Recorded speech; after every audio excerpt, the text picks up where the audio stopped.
Hello, we are back again. This is good. I think we're locked and loaded for some Survivor breakdowns. However, American Survivor started today, so I'll probably fall behind again. Anyway, we're not here for American Survivor. We are here for Australian Survivor, the last week that has been. And welcome, thank you for joining me. I am Robin, the Inwit, here to talk about all things Australian Survivor, heroes versus villains. Now, this 3-episode chunk is, we don't have anything super amazing that happens. However, what we have is a whole lot of things that have made me love this game for 23 years, have made me being obsessed with Survivor since the very first episode. And we have some really great gameplay and complexities that happen along with it. So in our first episode, we have that stalemate where we have Flick and Matt, the last two remaining heroes left as the villains have been picking them off, this last little alliance, and we both get them making pitches. Their little Hail Mary attempt to make sure it's them, not the other person. Matt wants to pledge his loyalty to George. Flick opts to go for her bond with the two girls, Liz and Shonee. And we come to this stalemate where finally the original Spice Girls are reunited. You've got Liz, Shonee have bonded back together, and George is there as well. But they both are on separate little wavelengths here. And this is why I love this game so much, where you have your alliance, but within every alliance there are smaller alliances, and it all goes down to the single, solitary, most important alliance that you have in the game is with yourself. So for George's mindset, Flick serves no purpose. Flick is no good for her, and this isn't really great for his game going forward. Matt, however, is. He also gets a little bit wary that Liz is trying to get out Haley, or was trying to get out Haley. And for George, Haley is an important player for his game long term. But for Liz, not so. So you get these really cool complexities there where you are aligned, but you also have the same goal to get to the end and win 500 grand.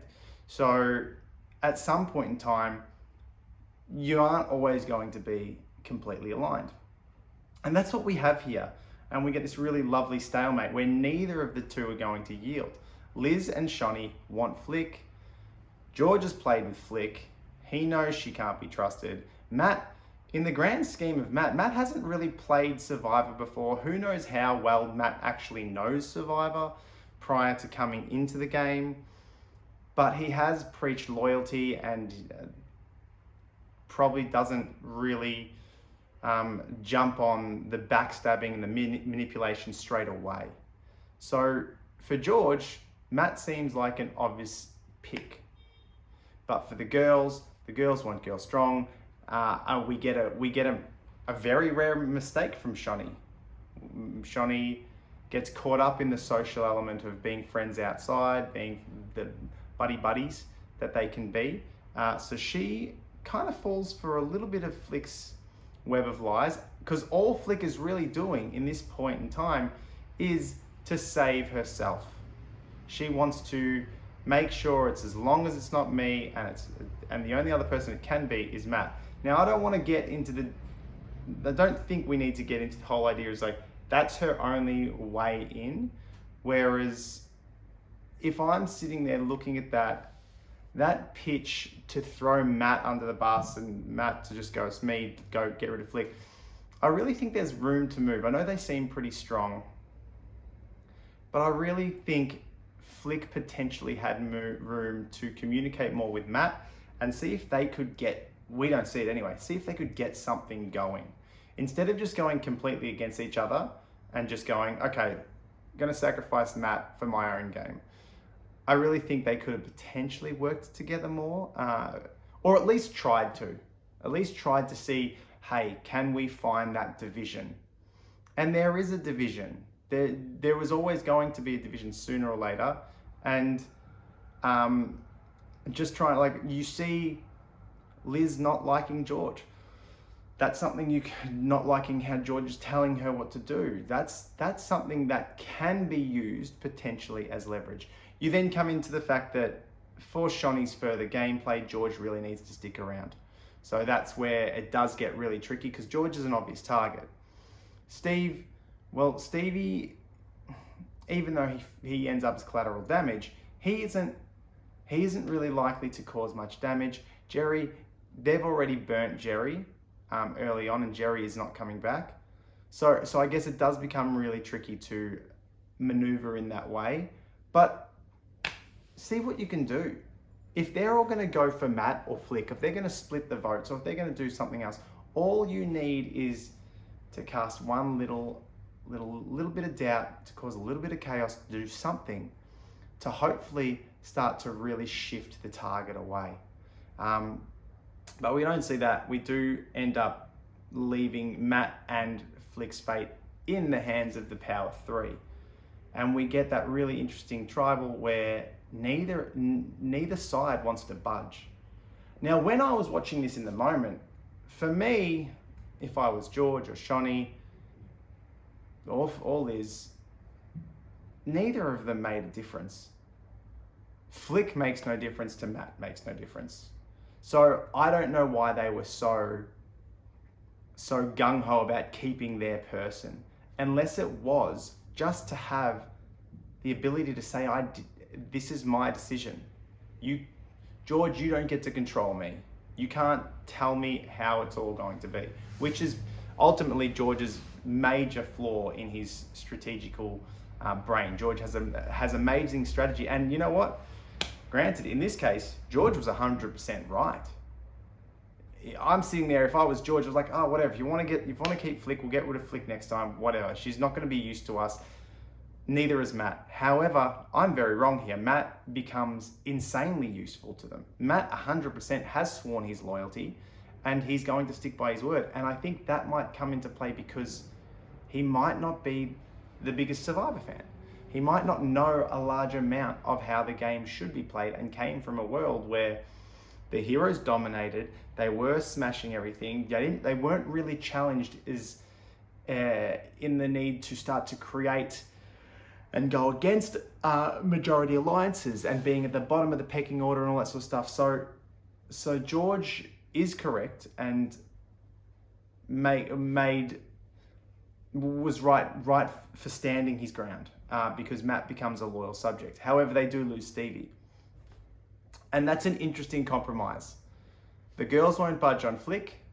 He's not budging on Matt. Stevie is loyal. And he is loyal. But Stevie has so many other things that cause a lot of variables. He's easily influenced. So, yes, right now Stevie is a number. But Stevie could turn quicker, or is easier to turn quicker than Matt. And so George offers up Stevie. Stevie gets blindsided, and one of those things where if no one's talking to you, something's up. But Stevie has that blind faith and blind trust, and unfortunately, he looks fairly hurt by that decision. He ends up feeling a little bit burnt, as he would. But this also goes to show where Stevie sits in his strategical thinking of the game. He calls himself Sneaky Steve, but we don't see any of that. Steve is a pawn and very easily used, and in the grand scheme of things, just like a lot of pawns, expendable. So Stevie becomes expendable. He goes home, and we do keep that. We do keep the core alliance happy. They both keep their person, and then we move on into merge. And sure enough, as George has said, and I think George possibly, if George really wanted to keep Matt, and we don't see everything, George possibly should have pitched more the fact that he has worked with Flick. Use Flick and Haley as that example. This is what she's done. And then she's burned her. Be careful. I'm just trying to help you out because I don't trust her because of this. You have no reason not to trust me. Yes, I can be a little bit overpowering, but at least I'm still working in your favor. Flick, however, she'll flip. I mean, she was known as Flick the Flipper. You know, so if maybe George pitched that a bit more to Liz and Shonee, he might have kept both Stevie and Matt. But what we do get is the next episode where we see Flick has completely left. She's gone back to the guys. She's all in on the guys, and we aren't really sure of this yet. We don't know, and Shonee still has a bit of hope and faith, but the majority of the Alliance want to do this big move to get and flush an idol, play it on Shonee, play the numbers on Shonee, flush Liz's idol, and everything's great. But because, again, George is just very good here. I mean, he can't win the game, but you could never fault him for his strategy and his strategic mind and his thought processes. This whole building his relationship with Hayley across the tribe over these 29 days has provided a lot of trust for him and Hayley.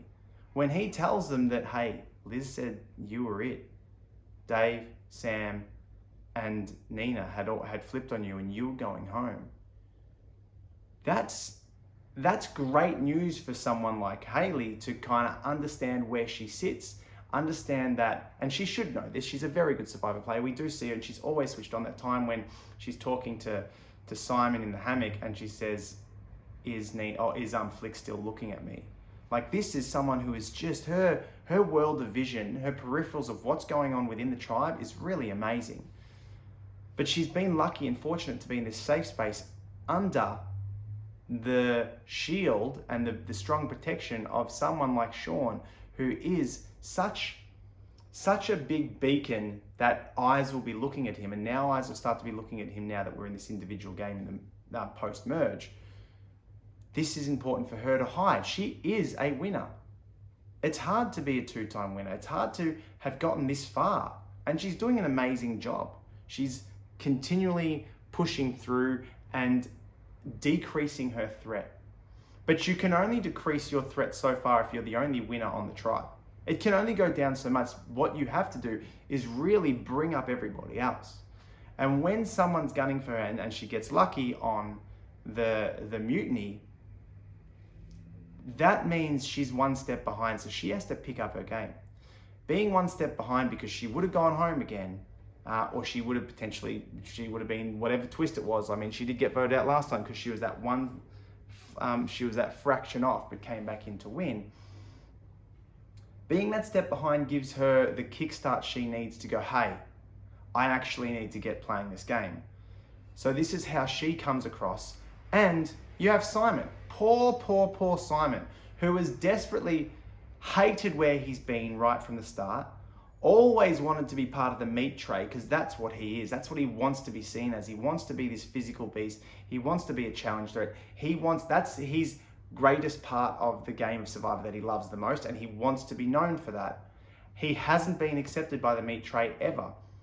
Yet, he was easily a number. And this is the problem you get with Australian Survivor more often than not, is this whole concept that Sam's on about again, like the loyalty, and hopefully he's wisening up this time, but the loyalty of mateship and honor, that's not Survivor. That's not how this game should be played. And because they play like that, you're the first in, you're the last in, which means you're the first out in the case of Sam. This just doesn't, in the case of Simon, this just isn't going to work for you further on down the track because you're leaving someone who's been left aside, and he's now a lone wolf. He doesn't have any loyalty to anyone. He doesn't have a point to prove. He tried. You didn't accept him. Well, what else have I got to lose? He does the right thing, and he listens to George again because no one's going to expect George and Simon to be working together because they have been so personally against each other, attacking each other almost outside of the game. It's been brutal. But George is only doing it because it's manipulation and it's a game. He doesn't care. He doesn't care, but he can let it go and bring them together and bring Simon back. So now you get Simon jumping in, who has been trying to get in with the other side. And technically, Simon could have gone on with that. Simon could have easily gone with the other tribe, gone with the meat tray, thought he was one of them, but been number 8 on that alliance. Or he could switch. He could go with George, who no one's going to suspect them working together. easy cover. And you know what? On top of that, he doesn't want a meat tray. If he was smart enough, he's got so many, right now, he has set himself up horribly. But because he's done so bad so far, it actually makes him, or puts him in a really solid position potentially. He is a very physical player. His alliance consists of a couple of the biggest threats in the game that don't involve the physicality. Hayley is a very strong competitor. So Hayley has the full, she's very, very physically strong and physically capable, but she's very strategic and she's a winner. Great shield with a chance of beating Hayley. George, an amazing shield, and he'll always beat George for individual immunity, unless it's just pure puzzle.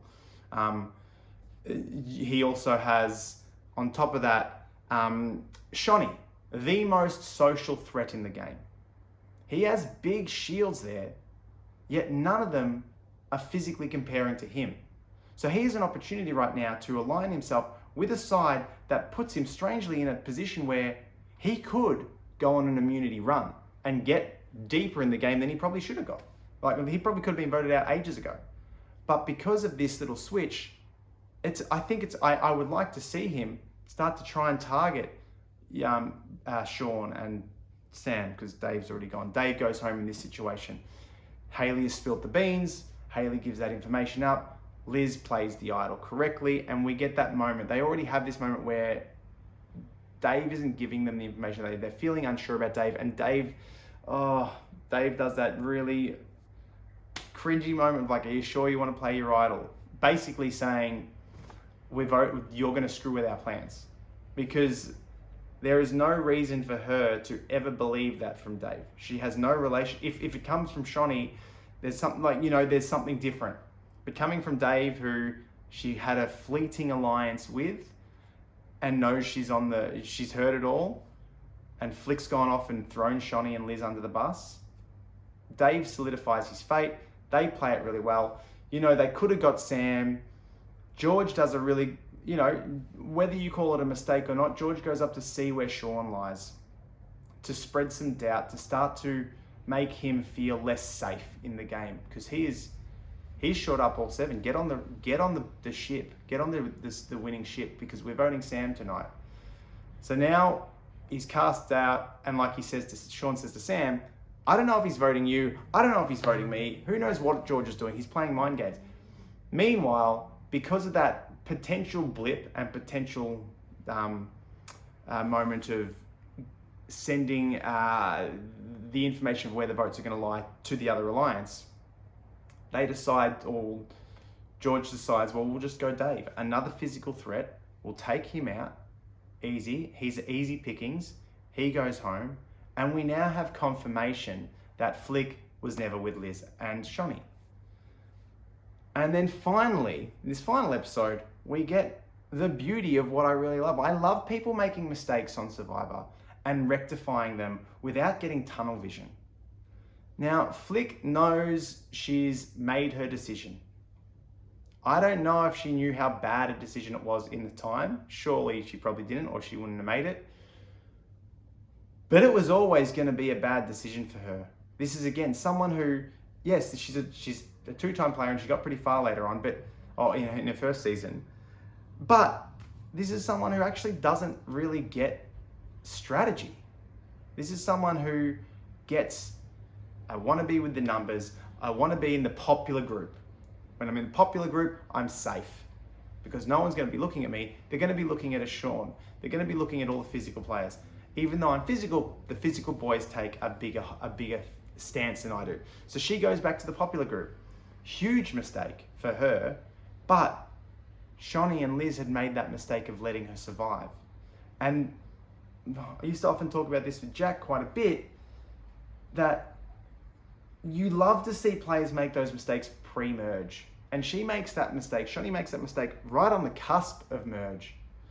Last vote, before merge, into merge, gets the validation that she has been incorrect. Luckily, they have an idol. They get the information. Shonee is saved. Idol is played correctly. Dave goes home. Flick has been out.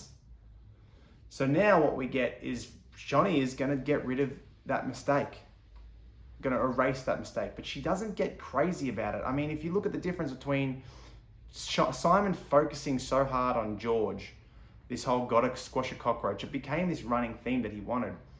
Shonee does want revenge, but what we get here is when the group decide, Jerry says Shonee, Jerry says Flick, someone else says Flick. All Shonee needs to do is go, that's great, I'm on board. So she doesn't have to be tunnel vision. If the majority wanted someone else, maybe she takes a different approach. Maybe. She doesn't have to, but maybe she could say, hey, look, I reckon we should go Flick, but I don't think Shonee's the type of player that will let that ruin her game. She will be getting Flick ASAP though, because she deserves, like, that's that loose end, that error Flick knows she has to get Shonee because Shonee's going to get her. So if Flick survives this tribal, which she does not, if you're thinking about the game further on, you now know you have pissed someone off, you have broken an alliance that was going to play an idol to save you. You probably, at best, should be trying to get them off ASAP because they're going to come for you. This is why I love how you see Shonee just works her out of the game very easily without her getting so focused, so hyper hell-bent on getting rid of Flick. It just happens. Flick's made a poor decision. She's flipped, and we've raised the issue of we went to save an idol for you. We went to throw an idol out there for you and save you. And this also solidifies Sean's reasoning for not playing the idol. Why would I play an idol for someone who is literally just going to flip to the other side at her own willy-nilly need? If she needs to go somewhere else, if it's better for her game, then she will go. So there's no point me saving an idol for her. There's no point me giving up my biggest secret of the game for someone who isn't going to help me further. Yes, he could have done something. He could have dismantled and got rid of George there or something. But you know what? There is a better time to get rid of George. There's a better person to use your idol on to get rid of George. And by the sounds of it, Sean doesn't want to use his idol purely as a means of defense. Hopefully Sean's idol is going to come into play, and we might see it come into play on Sunday night to really throw that spanner in the works and cause a nice blindside. Because I would love to see someone with such a power, such a physical threat, use that idol correctly, bring some strategy into the game.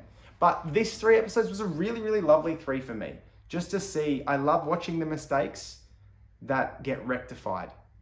And then the mistakes that obviously don't.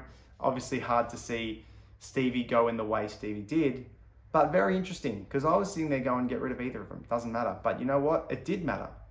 Matt was so important to keep. Matt's the one that comes up with the idea of calling themselves the Vigilantes and really rubbing salt in the wound for Nina and co. So as an overall, lovely path forward. Now, what do we see next? What are we going to get? How do people win from here? George is always going to be in trouble, and I think George knows that. I don't think George, even though he would like to win, I think George comes to play the game the way he knows how to play the game, and to steal TV attention, to steal TV time, and to become a figurehead of Australian Survivor. I don't think he cares about winning in the grand scheme of things. I mean, he'd like to. He talks about getting that crown. There is no crown. It's $500,000. You're sole survivor. But he hasn't played the social game to get him to win. Hayley needs to start to make a bit of a juggle between keeping threats around to mask her, but also starting to make moves to get rid of threats. And we see she does want to try and go for George. She doesn't want to follow George. Is going for George now too early or too late, or the perfect time? I guess we'll wait and see. But Hayley has a chance. She hasn't pissed enough people off. Shonee to me is one. I can't see Shonee not winning.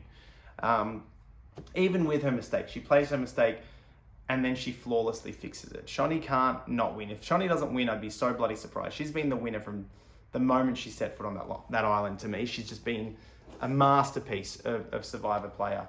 of a Survivor player. Simon wants to Simon should stay with George. Simon should stay with the weaker people and take out the stronger people, and then go on an immunity run. And eventually make sure, because he's played so poorly that he's not actually a threat to win the game. But go on an immunity run, he gives himself a chance at the end. So making that switch, I say Simon does need to stay with George for a fair bit longer. I don't know how much longer he could possibly do that for himself, because he would, like, just the joy of taking out George is too great for him. For Liz to win, she probably needs to take Shonee out near the very end. I think she still needs Shonee to complete the game. She still comes with a lot of emotion behind her gameplay. I think if she can ride Shonee's coattails near to the very end and then cut her loose, she's got an opportunity to win. Nina, oh God, Nina's in a bad way. She's on the bottom, but you know what? She doesn't have a target on her back. There's other people that you'd be looking for to get rid of Nina. So Nina's going to struggle to win. Nina really has to make some great plays, and she's tried, and she just has not been able to successfully make that play. I think Nina's fault is being too caught up in the strength of the alliance.